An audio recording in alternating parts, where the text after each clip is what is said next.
My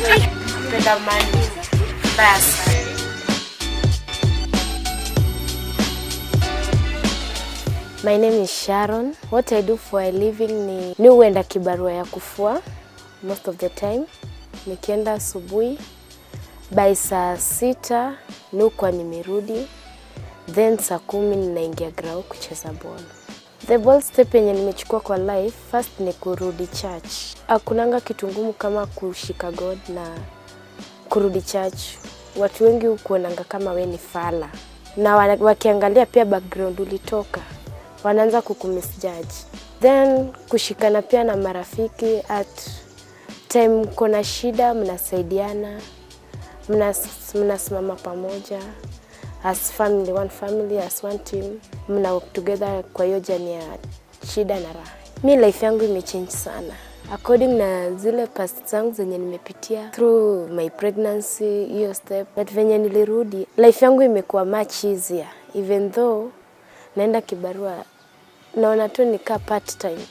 So long as you have God in you, everything is possible. Mi naweza sema kwanza ni kucheza ball.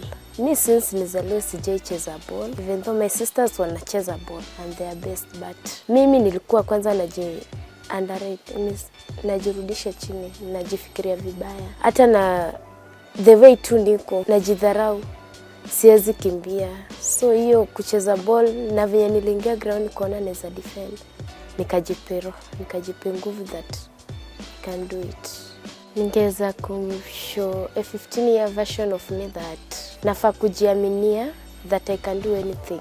Whether kwa activities zenye inafanywa kwa society, ama kuinteract na other children, kupeana advice as kids. Juu si rahisi pia a 15-year-old me kujipea advice, but through kukaa na other people, other kids at the same age, we can interact well na tunaweza peana that advice yenye inaweza to help kwa life. Mimi mwenye amenipe something special to me, my aunt, sister mamangu.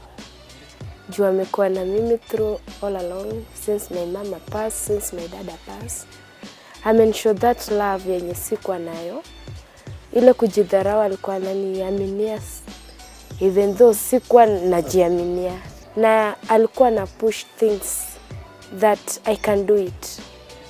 Si lazima mtu aamini kenye nasema, but yeye so long as ako hapo anaweza ni support in any way. Hata kama ni through jobs, anaweza nisaidia kutafuta kwa marafiki zake. So hiyo love tu ndio inamata kwangu.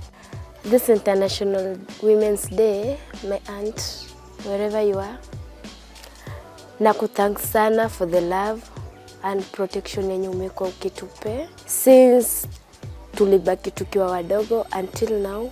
Bado unatuangalia, unatufuatilia everything that we are passing through, and hiyo support umekuwa ukitupe pia sisi tutarudisha mkono siku moja.